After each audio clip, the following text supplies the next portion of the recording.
After it happens in the show, please tell me I was right, even if I wasn't.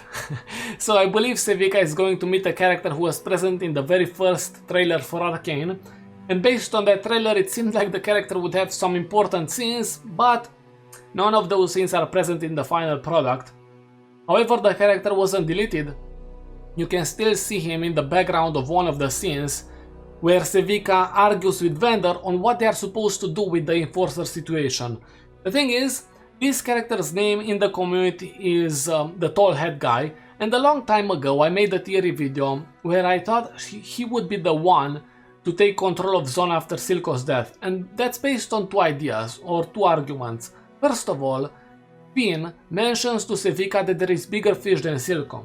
Second, the developers mentioned how that line will come into play in the second season and there will be someone to capitalize on Silco's death. These days, people probably think that the one who capitalized on Silco's death is Ambessa. I'm not opposed to that idea, but I believe she would be able to do whatever she wanted even if Silco was alive. The council can vote for peace, but if Jinx is not handed over, it means absolutely nothing. One of the main requirements of the deal between Silco and Jace was for Jinx to be handed over. We know Silco would have never done it, which probably means that Jace would enter Zone with an army of enforcers to get Jinx. That means war, most likely. For the sake of the argument, let's entertain the idea that there is someone else who capitalizes on Silco's death. You may be thinking to yourself, Renata Glask.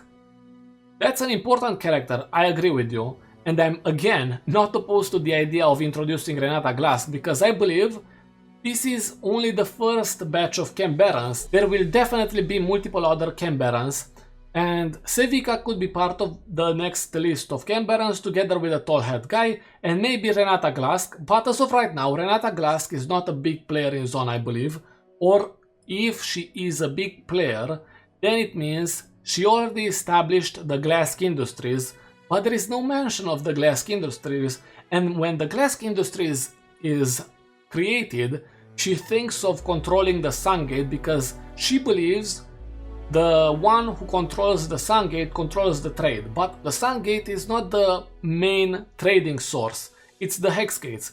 We know that even from the Firelight event in Wild Rift, where it says that the river trade slowed down after the Hex Gates, which makes sense. All of this, the Glask Industries, the Sungates being the top trading route, can happen if the Hex Gates by the end of the season are not going to be functional, which I believe can happen. So if that's the case and the Sungates are going to be the only trading source, it means that the flow of her biography can continue. As of right now, if they do not change her biography to fit the Arcane lore, I do not believe she is the big fish or the one capitalizing on Silco's death. She could be after the Sungates is the main trading source. Let's say it's the tall head guy. Let's say it doesn't really matter. How do I know she's going to meet someone? Well, if you go in the Jinx Fixes Everything minigame and you inspect this map, you will see this letter which is sent towards Sevika. This person wrote the letter telling her, okay, you are mourning Silco, he meant a lot to all of us, right? But just because he's gone, it doesn't mean we can't realize his dream. There has got to be a way forward to continue his work, okay? And finally, this person tells her, you know who I am, and you know where to meet. This is not Jinx, if you are thinking about that, and I will explain why. In the second act, well, we know that Jinx no longer hears voices the same way she did before. She's much calmer.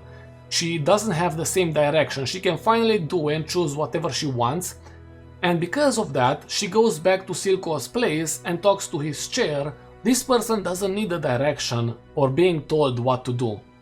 This person already has a direction, continuing Silco's dream, continuing the work that was left unfinished. And Sevika knows this person, Sevika knows where to meet this person, which is all very interesting, and I'm saying the tall head guy being older or looking older is also a good indication that he knows most of the people from Zone, because if you remember, Silco tells Finn that he's too young to remember brothers and sisters banding together for one goal, right? He is one of those people who is old enough to remember all of that stuff, so he most likely remembers all the people or most of the people, the main people from the Undercity. Of course, he would know Sevika. Moreover, after Silco took over the lanes and she became second in command. In addition to all of this, we know that Sevika will get a new arm. We know that from the official poster which was released recently, and of course from the profile icon which is on the official Arcane website, where you can see her with a new arm.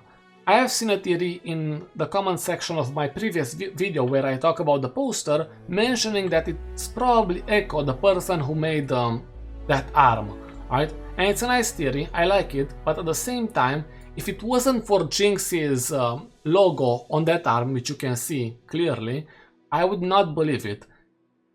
I do not really see Echo's style on the outside of that arm. So it could be that whenever she becomes a Camp Baron or goes to talk to this tall head guy maybe, or whoever it is, that's when she gets enough funding to get a new arm. Maybe that's how it is. Or maybe Echo just becomes a very good friend of hers, so that's when he offers to make her a new arm. Anyways, what do you think about all of that? Do you think she will become one of the new Camp Barons? Do you think she will interact with the tall head guy?